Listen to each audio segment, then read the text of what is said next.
Are you someone who finds it difficult to really know where and when to put a comma in your writing? Are you putting it in the right place? Do you have too many or too few commas? Are you sprinkling commas in your document like salt, a few here, a few there? If that's you, then this course will help you to know exactly when to use a comma and help your ideas flow onto the screen or page.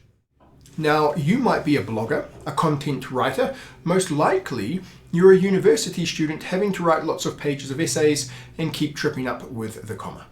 You might be getting your essay back from your professor saying it's difficult to understand.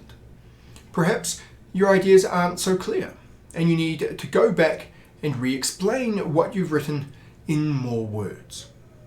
Maybe you just need to freshen up your comma knowledge, which isn't actually such common knowledge. If you're in a position like this, then this short course can help you immensely and immediately. Now, I know from revising thousands of essays that many of us can be put off by the comma rules.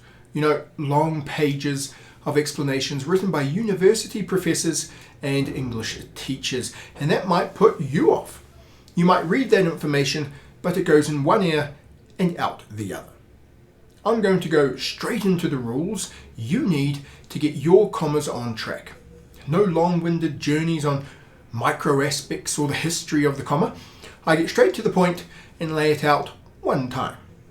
On the other side, I'm Nicholas Allen, and I've worked as an essay editor, grader, examiner, reviewer, a lecturer, and basically been in the field of academic writing in English for decades.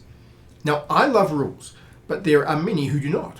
It's been my passion and professional focus to help, as a teacher, those who do not like or maybe don't understand the mechanics of writing. With this course, I might not make you love the comma, but I can help you understand it, control it, and perhaps, who knows, with time, at least appreciate it. I hope you make the decision to enroll and let me be a part of your writing future.